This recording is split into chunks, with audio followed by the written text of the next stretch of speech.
All right, everybody, today we're going to talk about some more examples of augmented chords beyond the Neapolitan chords. We've got three more to learn. They're all related. They're named after countries. So there's the French sixth, the Italian sixth, and the German sixth. These are the last of the extra augmented chords that you have to worry about. So remember, it was borrowed chords and then Neapolitan sixth chords, and now we're going to add the French, German, and Italian sixths. And that's it. Once you've got these down, then you've got them all.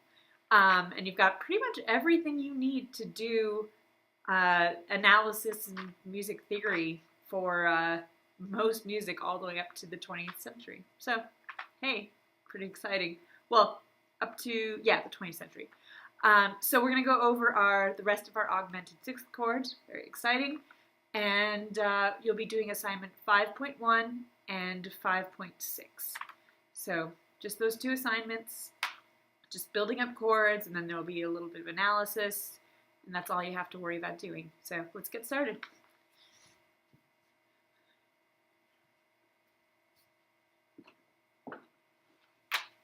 All right, like I said, there are three types of chords that you have to worry about, and they are pretty straightforward and simple. All right? So the first is an Italian chord, and notice how they function in the key, all right? So an Italian chord, like this one, it's going to be functioning as a 4 chord, all right? So it's a first inversion subdominant, and that's very important to remember. Now, the altered version, all it does is raise the fourth note, the fourth. For all of these, it's just going to raise the subdominant. So in this case, in the key of A minor, right? A, B, C, D, fourth note, D gets raised a half step, which in this case, for the Italian, means that the tonic is going to be raised a half step. So, an Italian sixth, so a normal first inversion sixth chord is going to sound like this.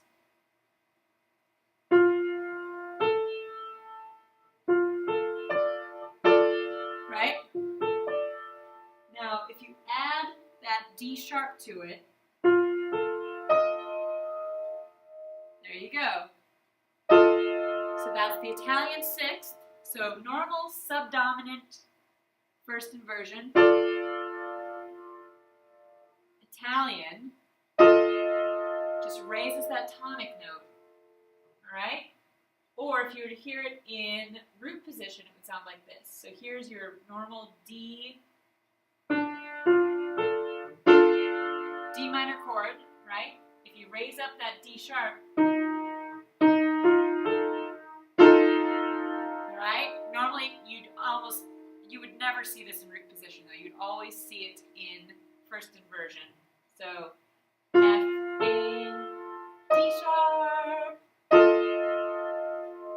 Right? So all that's happening to make it Italian is that this D sharp gets added. Right? So you're going to take the D, which is the subdominant in the key of A. So you just raise the subdominant up a half step. That's all it is. Right? So if we move on, and notice the Italian is the only chord that is a triad. So keep that in mind. It's the only one with a triad. The other two, the French and the German, are both seventh chords. All right? So they have 4 notes in their chord as opposed to 3 in the Italian. All right? Now, if we move on to the French sixth, we get this one is going to function as a 2 chord in second inversion, which is why I'm not quite sure they call it sixth chord. I guess it would be a 6-4 chord, but or technically 6-4-3, so it's technically still sort of a sixth.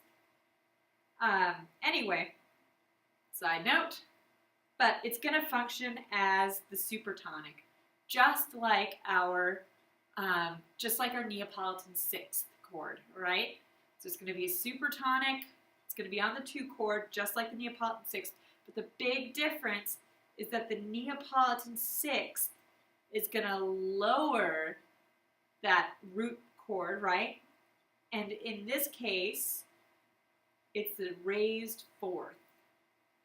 All right, so remember, the Neapolitan 6th, if we backtrack a little bit,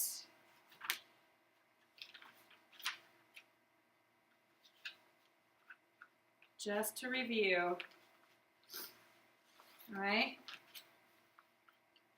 to make it a Neapolitan 6th, you've got to take this tonic, the D, right, which we would normally see down here, is the tonic note, right? It's going to be lowered a half step, and you're usually going to see it as a triad, all right? So that 2 is going to be lowered a half step. Now, so it's instead of a, now in a French 6th, that D is going to get raised a half step, so it's going to go the opposite direction, all right? So the French 6th, it's a 2 chord in A, which means the tonic is actually B, right, as opposed to like C major. And again, the D sharp, which in this case functions as the 3rd of the chord, right, is going to get raised up a half step. And that makes it a French chord. So in this case, we've got our normal, so in root position, it's going to be B, D, F, A. All right, now I'm going to go down an octave actually. This is too high. All right, now in second inversion, it's going to sound like this. So that's our diminished, half diminished 2, 4, 3 chord. Now if we add that D sharp, it's going to sound like this.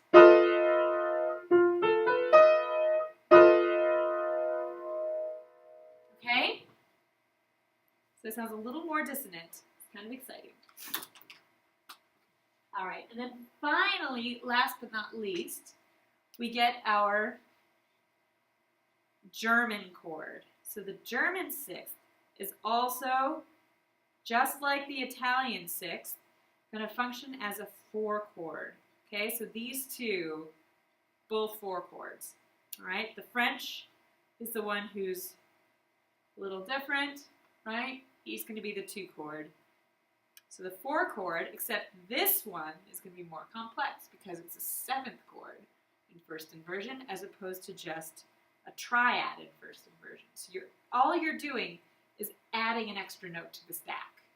Okay? So you notice here, the Italian, you've got F-A. Here you're going to have F-A-C plus D as opposed to just F-A and D. All right? That's all it is. And then for the German, to make it German as opposed to just a 4-6-5, you're going to just sharp the D again. So in every single case, the subdominant is going to get raised up a half step. Right? So here's the German. So again, you've got this D, F, and now we add a C. All right? And then, on top of that, we're going to put it into first inversion. So we're going to pop this low D all the way up to the top. So it's going to go like that. And then if you make it, so this is the 4-6-5. And then if you make it German, you're just going to add the D sharp. All right? That's all it is. Easy peasy. Okay?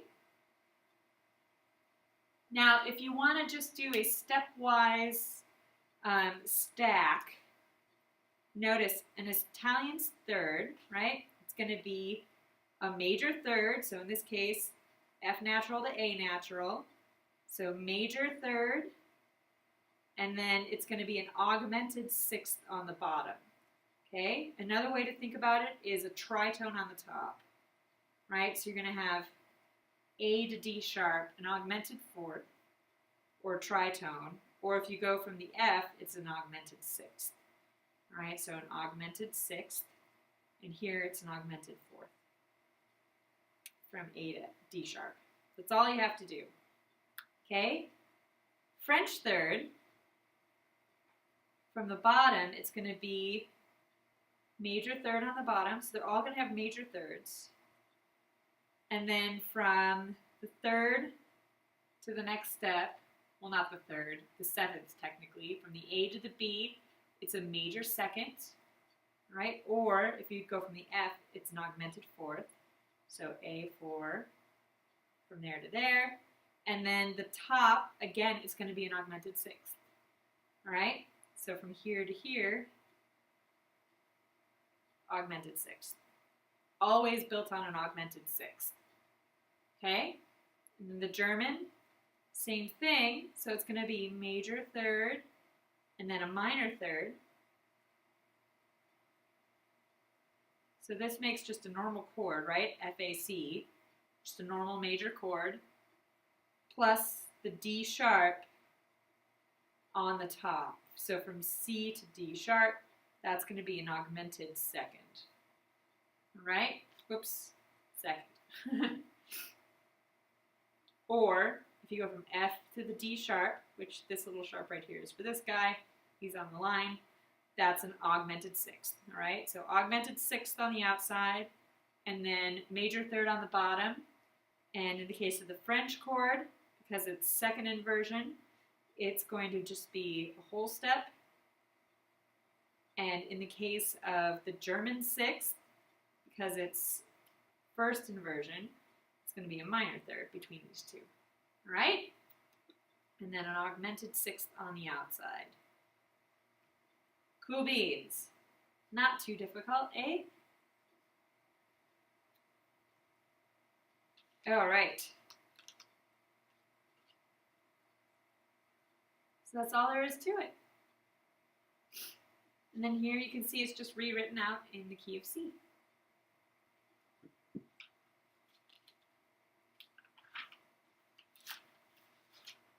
So if we move along, as you can see, augmented sixth chords are going to have 3 notes in common. So keep that in mind, right? And they're all going to be in the Italian chord.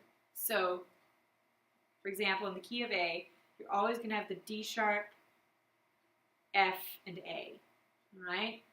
So if it were in root position,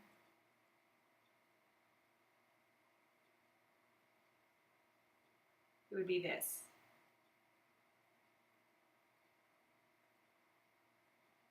All right? You're always going to have these 3 notes. Now, if it's a French chord, we'll do pink for French chord. If it's a French chord, you're going to tag on a B, all right? If it's a German chord, green for German, you're going to tag on a C. That's all there is to it, all right? Except this D, because it's an inversion, is going to travel up here to be D sharp. Just like that, okay? That's all there is to it. It's pretty easy. If you like to think in key signatures rather than just stacking them up, just know that whatever key you're in, right, no matter what key you're in, you're just raising the 4th scale degree. And then everything else is just in the key, okay? Or it should fall into the key.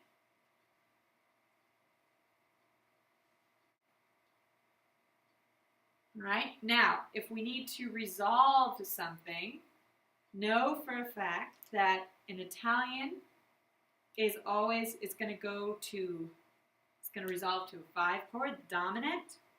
Occasionally, you'll get it through, so it will go 1, 6, 4, and then 5. So sometimes it will hit 1, 6, 4 first, and then go to 5. Okay? Same thing with the French chord, right? So it could make a small trip to 1, 6, 4 first, or it could just go directly to 5. All right? Do not pass go. Do not collect $200. Just goes directly to 5, or it can stop and just go to the 1, 6, 4 and then hit 5.